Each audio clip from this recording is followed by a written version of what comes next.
Hello and good evening. एक बार फिर से आप सभी का स्वागत है मेरे चैनल बेसिक इंग्लिश कोचिंग में।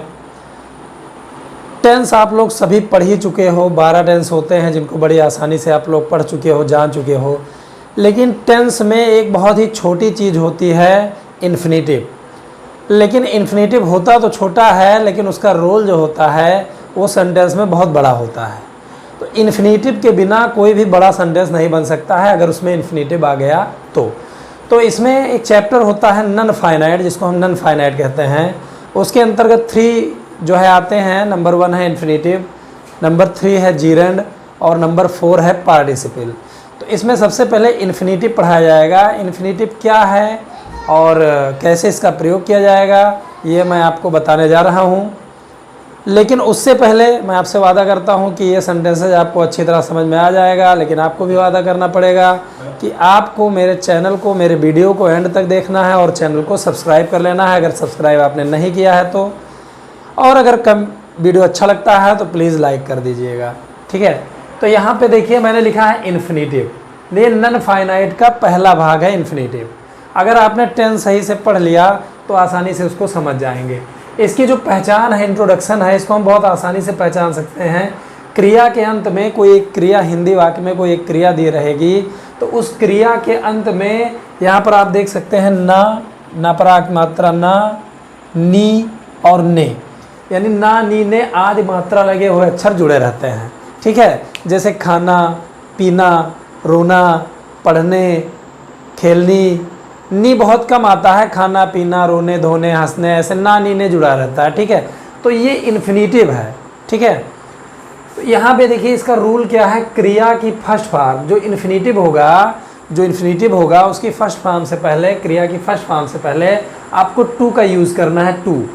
टू का प्रयोग करने से इन्फिनेटिव की रचना होती है। तो आपको क्या करना है, जैसे जाना, टू गो, खेलना, टू प्ले, पढ़ना, टू रीड, बोलना, टू स्पीक, बात करना, टू टॉक, टू लगा देना उसमें। तो ये जो इन्फिनेटिव्स होते हैं ये आपके सेंटेंस में टेंस के अकॉर्डिंग ही सेंटेंस रहेगा और उसके बीच में इन्फिनेटिव आ जाएंगे। तो सब्जेक्ट, वर्ब, ऑब्जेक्ट लिखना होता है, उसके बाद इन्फिनेटिव लिखनी होती है। लेकिन अगर मेन वर्ब का ऑब्जेक्ट नहीं दिया गया है तो आपको इन्फिनेटिव लिखना पड़ता है। चलिए आइए प्रैक्टिकली समझते हैं इसको, अच्छी तरह से भी आप जान जाएंगे। जैसे ये सेंटेंस देखिए, अमित भविष्य में एक डॉक्टर बनना चाहता है। तो यहाँ पे ये प्रेजेंट इंडेफिनिट टेंस है, चाहता है। टेंस उम्मीद करता हूँ आपको समझ में आ गया है। अगर आपको टेंस नहीं समझ में आया है तो मेरे पहले वीडियो में आप इसके 1-2 वीडियो पहले मैंने टेंस पढ़ाया, उसको आप पढ़ लीजिए, अच्छे से टेंस आपको आ जाएगा। तो ये प्रेजेंट इंडेफिनिट टेंस है। तो यहाँ देखिए अमित भविष्य में एक डॉक्टर बनना चाहता है। कौन बनना चाहता है? अमित। यहाँ पे अमित सब्जेक्ट है, हमने क्या किया, यहाँ पे लिख दिया अमित, ठीक है। अब अमित के बाद पहले हम वर्ब लिखेंगे। तो वर्ब यहाँ पे है चाहता है, चाहता है वर्ब है। तो अमित वांट्स यानी चाहता है, अमित वांट्स, वो चाहता है। तो क्या चाहता है? कभी कभी जब क्रिया के ऑब्जेक्ट के रूप में इन्फिनेटिव आ जाए तो क्रिया के ठीक बाद इन्फिनेटिव लिखते हैं। और एक चीज़ ध्यान रखना कि किसी भी क्रिया का ऑब्जेक्ट जरूर होता है, ना हो तो अलग बात है, नहीं लिखते हैं। लेकिन किसी भी क्रिया का, चाहे वो इन्फिनेटिव हो चाहे मेन वर्ब हो, उसका ऑब्जेक्ट जरूर होता है। तो यहाँ इसको समझिए, अमित वांट से प्रेजेंट इंडेफिनिट टेंस है। चाहता है, क्या चाहता है? वो बनना चाहता है। बनना चाहता है, क्या बनना चाहता है? एक डॉक्टर। तो पहले हम ये लिखेंगे इन्फिनेटिव। यहाँ पे देखिए बनना यानी टू बी या बिकम लिख सकते हैं। यहाँ पे Amit wants to become, Amit बनना चाहता है, क्या बनना चाहता है? एक डॉक्टर। तब हम उसको लिख देंगे। जैसे ये क्रिया ही तो है, बिकम मतलब बनना, ये एक वर्ब है एक प्रकार से। तो इसकी जो ऑब्जेक्ट होगी इसके बाद लिखी जाएगी। बनना चाहता है, क्या बनना चाहता है? एक डॉक्टर। तो यहाँ पे एक डॉक्टर यानी ए डॉक्टर हम लिख देंगे। अब बचता क्या है भविष्य में, उसको हम लिख देंगे इन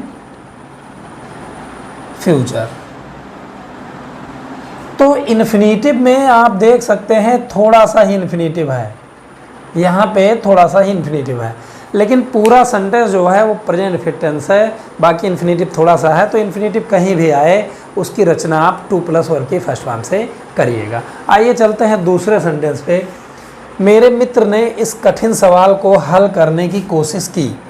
तो ये पास्ट इंडेफिनिट है, बड़ी की लास्ट में मात्रा आई है, पास्ट इंडेफिनिट है। कोशिश की किसने? मेरे मित्र ने।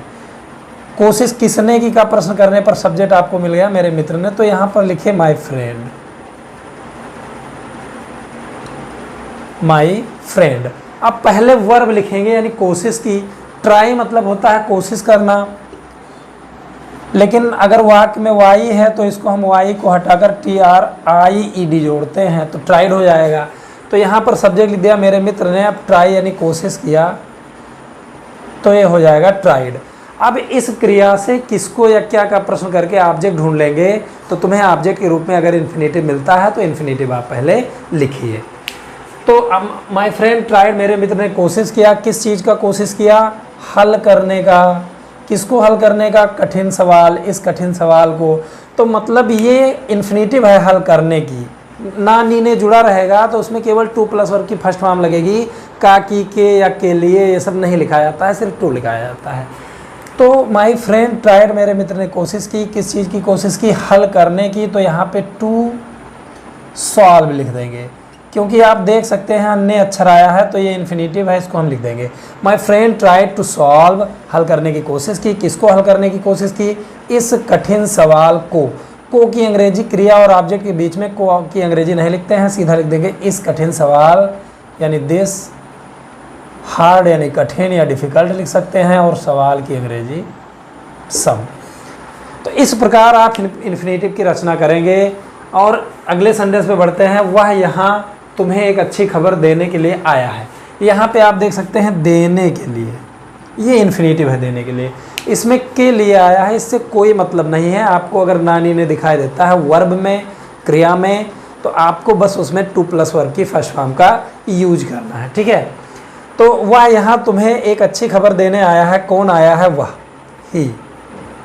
अब ये प्रेजेंट परफेक्ट है, टेंस सही बनना चाहिए, प्रेजेंट परफेक्ट है। तो ही हैज़, आना की अंग्रेजी कम, कम हियर, वह यहाँ आया है। तो ही हैज़ कम, वह आया है। कहाँ आया है? यहाँ। पहले वो चीज़ लिखी जाएगी। जैसे आपने लिख दिया ही हैज़ कम, वह आया है, तो वह कहाँ आया है? यहाँ आया है, तो वो चीज़ पहले लिखी जाएगी। अब बचता क्या है? तुम्हें एक अच्छी खबर देने के लिए। तो पहले इन्फिनेटिव लगेंगे देने के लिए, फिर किसको देने के लिए? तुम्हें। क्या देने के लिए? एक अच्छी खबर। तो पहले इन्फिनेटिव लिखेंगे टू गिव यानी देने के लिए।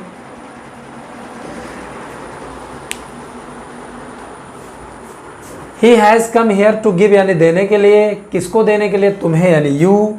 या पहले ये भी लिख सकते हैं एक अच्छी खबर, a good news, a good news. यानी he has come here to give a good news, किसको देने के लिए? तुम्हें। तब हम इसमें टू लगा देंगे। इसको मैं समझाता हूँ।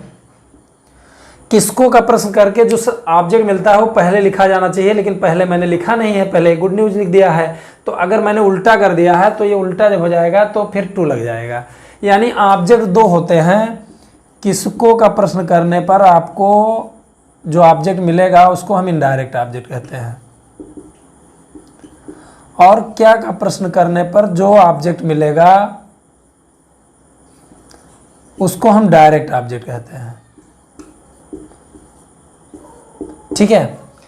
तो किसको का प्रश्न करके जब जो मिलता है उसको पहले लिखना चाहिए। तो देने के लिए आया है किसको? तुम्हें। तुम्हें यहाँ लिखना चाहिए। क्या देने के लिए? एक अच्छी खबर, इसको यहाँ लिखना चाहिए। लेकिन मैंने चूंकि इसको उल्टा तो कर दिया है, तो उल्टा कर दिया तो इसलिए टू लग जाएगा, ठीक है। तो इन्फिनेटिव की रचना इस प्रकार हो जाएगी। मैं अपने मित्र को छोड़ने के लिए स्टेशन पर जाऊँगा। ये फ्यूचर इंडेफिनिट टेंस है। टेंस आपको सही बनाना है। अगर टेंस ही सही नहीं बनता है तो इन्फिनेटिव का क्या फ़ायदा हुआ, क्या मतलब हुआ? कोई मतलब नहीं होगा, ठीक है। तो यहाँ पे देखिए, मैं अपने मित्र को छोड़ने के लिए स्टेशन पर जाऊँगा। कौन जाएगा? मैं। तो यहाँ पर आई लिख देंगे। अब ये फ्यूचर टेंस है तो आई शैल लिख देंगे इसके साथ। या अगर बहुत ज़्यादा दृढ़ता का बोध हो रहा है तो विल भी लिखा जा सकता है। आई शैल गो, मैं जाऊँगा। ये मैं जाऊँगा हो गया। अब जाएगा तो वो कहाँ जाएगा, ये चीज़ पहले लिखना चाहिए। तो जाएगा, ये कहाँ जाएगा? स्टेशन पर। तो I shall go at the station, या टू भी लगा सकते हो यहाँ पे, कहीं से कहीं आना जाना के लिए टू लग जाता है। आई शैल गो टू स्टेशन, तो मैं स्टेशन जाऊंगा। अब बचता क्या है? अपने मित्र को छोड़ने के लिए। तो यहाँ पे आप देख सकते हैं ये इन्फिनेटिव है छोड़ने के लिए। इसमें के लिए की अंग्रेजी नहीं लिखी जाएगी, केवल टू लग जाएगा, ठीक है। तो छोड़ने के लिए यानी टू। अब छोड़ना की अंग्रेजी, विदा करने की अंग्रेजी सी ऑफ होता है, ठीक है। कहते नहीं है किसी को आप छोड़ने जा रहे हो तो कहते हो इनको सी ऑफ कराएं, इनको छोड़ाएं, ठीक है। तो I shall go to station to see off, छोड़ने के लिए, किसको छोड़ने के लिए? अपने मित्र को। ये इन्फिनेटिव है, इन्फिनेटिव का जो ऑब्जेक्ट होता है वो पीछे लिखा जाता है। तो छोड़ने के लिए जाएगा, किसको छोड़ने के लिए जाएगा? अपने मित्र को। तो ये चीज़ पहले यहाँ क्रिया के बाद लिखी जाएगी। आई के साथ अपना की अंग्रेजी माई, और माई फ्रेंड यहाँ पे लिख जाएंगे फ्रेंड। तो ये बन गया दोस्तों, मैं अपने मित्र को छोड़ने के लिए स्टेशन पर जाऊँगा, I shall go to station to see off my friend. अब इन 2 सेंटेंसेज में, 3 सेंटेंसेज में ये बताना चाहता हूँ कि अगर सब्जेक्ट आ गया, वर्ब आ गई और मेन वर्ब का ऑब्जेक्ट भी आ गया। सब्जेक्ट वर्ब ऑब्जेक्ट आप जानते ही हैं।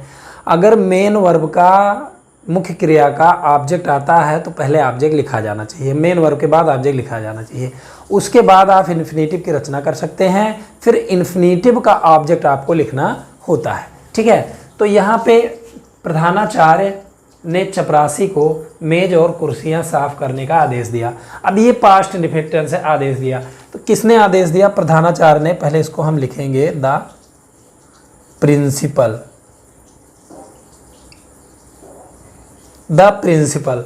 अब ये आदेश दिया, पास्ट इंडेफिनिट टेंस है, तो इसमें हम लिखेंगे ऑर्डर्ड। ऑर्डर लिख के इसमें ईडी जोड़ देंगे क्योंकि ये पास्ट इंडेफिनिट है, वर्ब की सेकंड फॉर्म लगेगी। The principal order. अब देखो क्रिया लिखे तो उसका ऑब्जेक्ट आप ढूंढिए, ऑब्जेक्ट अगर मिलता है तो ऑब्जेक्ट पहले लिखना चाहिए, इन्फिनेटिव बाद में लिखना चाहिए। तो ठीक है, तो आदेश दिया, किसको आदेश दिया? चपरासी को। यहाँ से किसको का प्रेस करके ढूंढेंगे ऑब्जेक्ट, किसको आदेश दिया? चपरासी को। तो पहले यहाँ पे चपरासी यानी द प्यून लिखा जाएगा, द प्यून। अब आप देखिए बचता क्या है? मेज और कुर्सियां साफ करने का, तो ये एक चीज़ बचता है। तो यहाँ पे इन्फिनेटिव है साफ करने का, तो इसको हम लिख देंगे टू क्लीन। क्लीन यानी साफ करने का। किसको साफ करने का? मेज और कुर्सियां, यानी साफ करना क्रिया है तो किसको साफ करना? मेज और कुर्सियां, ये ऑब्जेक्ट हो गया। क्लीन द टेबल, मेज एंड चेयर्स। इस प्रकार ट्रांसलेशन बनाएंगे। तो अगर मेन वर्ब का टेंस में जो मेन वर्ब होती है, जो सब्जेक्ट के बाद लिखी जाती है, अगर उसका ऑब्जेक्ट है तो इन्फिनेटिव उसके बाद लिखिए, इन्फिनेटिव का भी ऑब्जेक्ट आया है तो इन्फिनेटिव के बाद लिखिए, ठीक है। तो इस प्रकार हम ट्रांसलेशन बनाएंगे। लकड़हारे ने बाजार में बेचने के लिए जंगल से सूखी लकड़ियाँ काटा है। ये प्रेजेंट परफेक्ट है क्योंकि बड़ा बड़ी आय की मात्रा के साथ हाथ चलाया है। तो लकड़ियाँ काटा है किसने? लकड़हारे ने। यहाँ पर लकड़हारे की इंग्लिश लिख देंगे the wood cutter, the wood cutter, ठीक है, लकड़हारे ने। अब इसके साथ सहायक क्रिया हैज लगा देंगे, हैज। अब काटा है तो काटना की अंग्रेजी होता है कट डाउन, और उसका थर्ड फॉर्म होता है कट ही होता है। तो the wood cutter has cut down, लकड़हारे ने काटा है, क्या काटा है? सूखी लकड़ियाँ, तो उसको हम लिख देंगे dry leaves. The wood cutter has cut down dry leaves, काटा है, लेकिन ये लकड़ियाँ जो कटी हैं ये कहाँ से कटी हैं? जंगल से। तो लकड़ियाँ काटने का जो ये जंगल से, ये इसका संबंध है इससे, लकड़ियाँ काटने का, तो यहीं पे लिखा जाएगा फ्रॉम द फॉरेस्ट, यानी the wood cutter has cut down dry leaves from the forest, जंगल से सूखी लकड़ियाँ लकड़हारे ने काटा है। अब बचता क्या है? बाजार में बेचने के लिए। तो ये जो बाजार में है ये बेचने से संबंधित है, तो पहले बेचने लिखेंगे यानी टू सेल, टू सेल यानी बेचने के लिए। कहाँ बेचने के लिए? बाजार में, यानी यहाँ लिख देंगे इन द मार्केट। इन्फिनेटिव के बिना ट्रांसलेशन अधूरा है। आप देख रहे हैं कि बहुत बड़े बड़े सेंटेंस इन्फिनेटिव के अनुसार बन जाते हैं। ऐसे में बहुत सारे नियम बताऊंगा आपको, जिससे सेंटेंस बहुत ही बड़ा होता चला जाएगा और बहुत ही लाजवाब होता चला जाएगा। और एक दिन ऐसा आएगा जब आप किसी भी कहानी को जो हिंदी में होगा उसको आप इंग्लिश में कन्वर्ट कर सकेंगे। और ऐसा होने के बाद फिर जो भी कोर्स होगा इंटर या हाई स्कूल का, डायरेक्ट एक्टिव पैसिव, वो बड़ी आसानी से आपको समझ में आ जाएगा। तो मैं बस यही कहना चाहता हूँ कि जब वीडियो को मेरे देखें तो एकदम शुरू से अच्छी तरह से आप वीडियो को देखें। तो ये देखिए, मैं तुम्हें पढ़ने के लिए यह किताब देना चाहता हूँ। कौन देना चाहता है? मैं यहाँ पर लिख दिए आई। अब इसमें चाहता हूँ, ये प्रेजेंट इंडेफिनिट टेंस है, तो यहाँ पे लिखे वांट, आई वांट। मैं चाहता हूँ, क्या चाहता हूँ? देना। किसको देना चाहता हूँ? तुम्हें, ठीक है। क्या देना चाहता हूँ? यह किताब। तो ऑब्जेक्ट दो होते हैं, किसको का प्रेस करके पहला ऑब्जेक्ट लिखिए और क्या का प्रेस करके दूसरा ऑब्जेक्ट लिखिए। तो आई वांट मैं चाहता हूँ, क्या चाहता हूँ देना, यानी टू गिव, ये इन्फिनेटिव है, यहाँ पे इन्फिनेटिव है देना। आई वांट टू गिव किसको देना चाहता हूँ, तुम्हें यानी यू। क्या देना चाहता हूँ, यह किताब यानी दिस बुक। अब ये हो गया पढ़ने के लिए। तो एक बार इन्फिनेटिव बनी है तो इसको, ये भी इन्फिनेटिव लग रहा है तो इसको इन्फिनेटिव ना बनाइए, जीरन बना लीजिए, यानी के लिए की अंग्रेजी फार लिख दीजिए और पढ़ने की अंग्रेजी हो जाएगा रीडिंग। यानी जब प्रीपोजिशन फार लग जाता है तो वर्ब में आइंदी जुड़ जाती है और इसको हम जीरन कहते हैं। तो ये बना I want to give you this book for reading. अब इसमें गाइस आपने देखा होगा कि इसमें टेंस ही आया है, present indefinite, present perfect, past indefinite, future indefinite, present perfect. आपने देखा इसमें टेंस ही आया है। कभी कभी ऐसे भी सेंटेंस आ जाते हैं जिनमें क्रिया नहीं होती है, वर्ब अवेलेबल नहीं होती है, तो हम उसको helping verb, auxiliary verb, is, am are या वाज वेयर से बनाते हैं। तो ऐसे सेंटेंस में भी इन्फिनेटिव आ सकता है। तो इस सेंटेंसेस को मैं 2-4 सेंटेंसेस अभी आपको बताने वाला हूँ। उम्मीद करता हूँ कि इतनी चीज़ें आपको समझ में आ गई। देखिए यहाँ पे कुछ ऐसे सेंटेंसेस लिखे हुए हैं जिनमें वर्ब नहीं है। रेखा खाना बनाने के लिए तैयार है, इसमें केवल इन्फिनेटिव है, आप देख सकते हैं, खाना बनाने के लिए। यहाँ पे मैं अंग्रेजी सीखने के लिए, यहाँ पे इन्फिनेटिव है, सीखने के लिए। तुम यहाँ से जाने के लिए जल्दी में हो, जाने के लिए इन्फिनेटिव है। हम क्रिकेट खेलने के लिए तैयार हैं, यहाँ पर खेलने के लिए इन्फिनेटिव है। तो यहाँ पे इन्फिनेटिव है और कोई वर्ब नहीं है और कोई मेन वर्ब नहीं है, इसलिए इसको ऑक्सिलरी वर्ब से बनाएंगे, इज, एम आर से बनाएंगे। तो रेखा खाना बनाने के लिए तैयार है, तो इसको जब हम ट्रांसलेशन बनाएंगे तो यहाँ पे सबसे पहले तैयार है कौन, रेखा। रेखा यहाँ पे लिखा जाएगा। अब इसके साथ हमने क्या करना है, सहायक क्रिया इज लिख देना है, रेखा इज। फिर उसके बाद तैयार लिखेंगे रेडी। रेखा इज रेडी, तैयार है, किस लिए तैयार है, खाना बनाने के लिए। तो पहले इन्फिनेटिव आपको राइट करना है, लिखना है टू। इसको के लिए नहीं लिखना, सीधा टू लगा देंगे, टू कुक। अब खाना की अंग्रेजी यानी फूड। कभी कभी ऐसा भी लिखा जा सकता है, Rekha is ready for cooking food. ऐसा अगर बनाएंगे, एक्चुअली क्या होता है, के लिए जब शब्द लग जाता है तो के लिए एक प्रीपोजिशन है, तो के लिए जब प्रीपोजिशन लग जाता है तो प्रीपोजिशन के बाद जो वर्ब होती है उसमें आईएनजी जुड़ता है, जिसको हम जीरन कहते हैं। तो ऐसा भी बन सकता है sentence, Rekha is ready for cooking food, ऐसा भी बन सकता है। लेकिन ये इन्फिनेटिव से बना है तो ये भी सही है, इट इज़ आल्सो राइट। मैं अंग्रेजी सीखने के लिए बहुत उत्सुक हूँ। कौन बहुत उत्सुक है, मैं, आई। अब आई के साथ एम लगा देंगे, आई एम। अब ये देखिए यहाँ पे कंप्लीमेंट लिखिए, बहुत उत्सुक यानी very eager, I am very eager. अब बचता क्या है, अंग्रेजी सीखने के लिए, तो ये हो सकता है फॉर लर्निंग इंग्लिश, लेकिन अगर इसको आप इन्फिनेटिव बनाओगे तो इसमें टू लगा दो, to. I am very eager to learn English. क्या लर्न करने के लिए, इंग्लिश, तो यहाँ पे इंग्लिश लिख दिया जाएगा। तो इन सेंटेंसेज में वर्ब नहीं है, वर्ब नहीं है, केवल हेल्पिंग वर्ब से बनेगा, इज, एम, आर से बनेगा। तुम यहाँ से जाने के लिए जल्दी में हो। कौन जल्दी में हो, तुम के साथ यू लिख दिए, यू के साथ हेल्पिंग वर्ब आर लगेगा। अब पहले हमने कंप्लीमेंट लिख देना है जल्दी में, यानी इन ए हरी। हरी मतलब होता है जल्दी। यू आर इन ए हरी। अब यहाँ से जाने के लिए तो ये इन्फिनेटिव है, तो यहाँ पे टू लगा देंगे हम, टू गो। अब ये लिख देंगे यहाँ से, यानी फ्रॉम हियर, फ्रॉम हियर, यानी इससे की अंग्रेजी फ्रॉम और ये यहाँ पे हियर हो जाएगा। You are in a hurry to go from here. हम क्रिकेट खेलने के लिए तैयार हैं, ये इस तरह भी बन सकता है, we are ready for playing cricket. लेकिन अगर फॉर नहीं लगाते हो तो टू लगाओ, उसको इन्फिनेटिव बना दो।